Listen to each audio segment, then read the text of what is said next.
Now let's bring in Glenn Greenwald from Salon.com, who calls Israel's actions, quote, heinous and repugnant.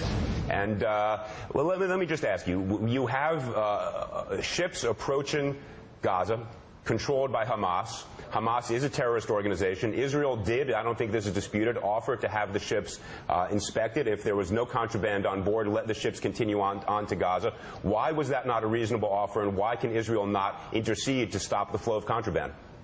Well, first of all, international waters, which is where this ship was, is not owned by Israel. It is a crime, a war crime, to attack a ship in international waters that is not engaged in any aggression. And no one claims that these ships were. I mean, what you're describing is absolute anarchy, that any country can just say, no ships can go here, and if you disobey our order, we're going to attack you, board your ship forcefully, and kill anybody who doesn't resist. Well, secondly, let me just finish, because you just had on 10 minutes of uninterrupted pro-Israeli propaganda filled with falsehoods.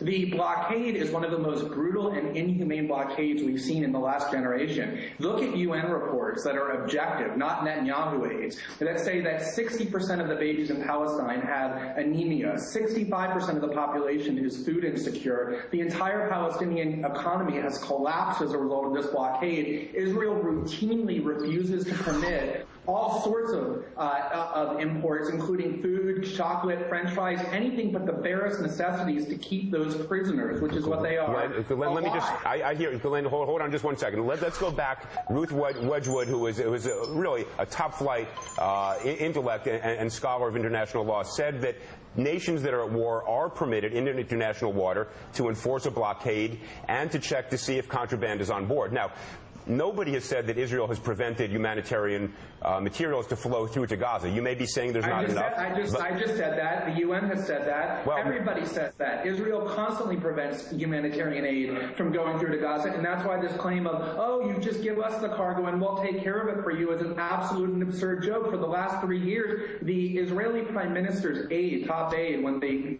blockade was first imposed, said the purpose is to put the Palestinians on a diet. That's what the Israeli Prime Minister's top aide said about the reason this blockade was instituted. It is a completely inhumane blockade that is starving the people of Palestine, as the UN says, not as I say or Hamas says or as you say or as Netanyahu aides say. Look at the objective reports can we go back about what's happening to the people of that population. Let's step back 1 second. Let's see if we can agree on one thing. Is Hamas, in your view, a terrorist organization? Hamas is the democratically elected leadership of the people in Gaza, and they're recognized in fair and free elections as having been elected by everybody across the world. So that's what they are. Have they engaged in terrorism? Yes. Did the Israelis who founded the Israeli government and the Israeli state engage in terrorism? Yes, they have. Turkey says that what Israel just did is an act of terrorism itself. But Hamas is the democratically elected government of the Gaza Strip, and is the chosen government to be represented.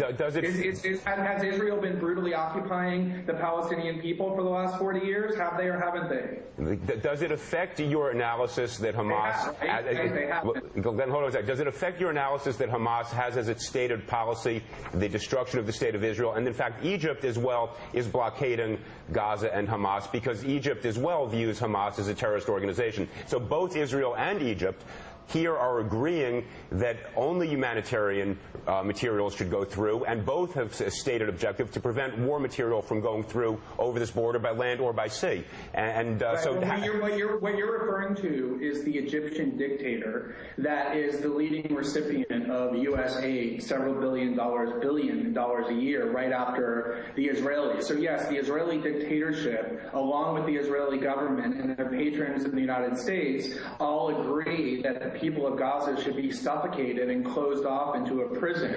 If you're going to cite the actions of the the Egyptian dictatorship as though that lends moral authority to this horrendous blockade, that's pretty bizarre. Now, Glenn, in all fairness, I think, Glenn, I think what you also need to acknowledge is that Egypt is in form a democratic government as well, as is Israel, of course. And so when you say that alone, as are the Gazans and Hamas. Hamas has, again, let's get agreement where we can. Hamas has stated very clearly that it wants the destruction of Israel is what it seeks, and therefore it is rational for people to say they are trying to get armaments. They've been shelling into Israel for many, many years. theirs. So Israel has a legitimate reason in terms of self-defense to check to make sure that armaments are not flowing through with humanitarian resources. I assume you would agree with that.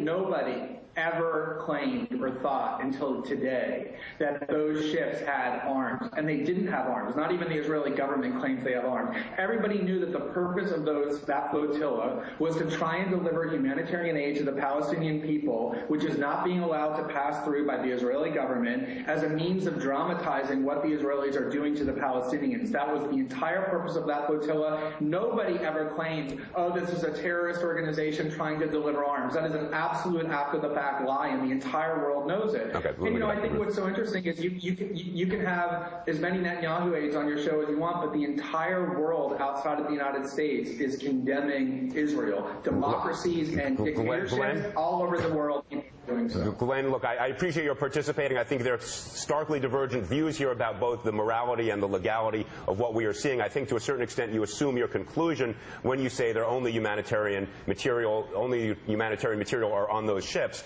That is precisely what the Israeli government says it wants to verify.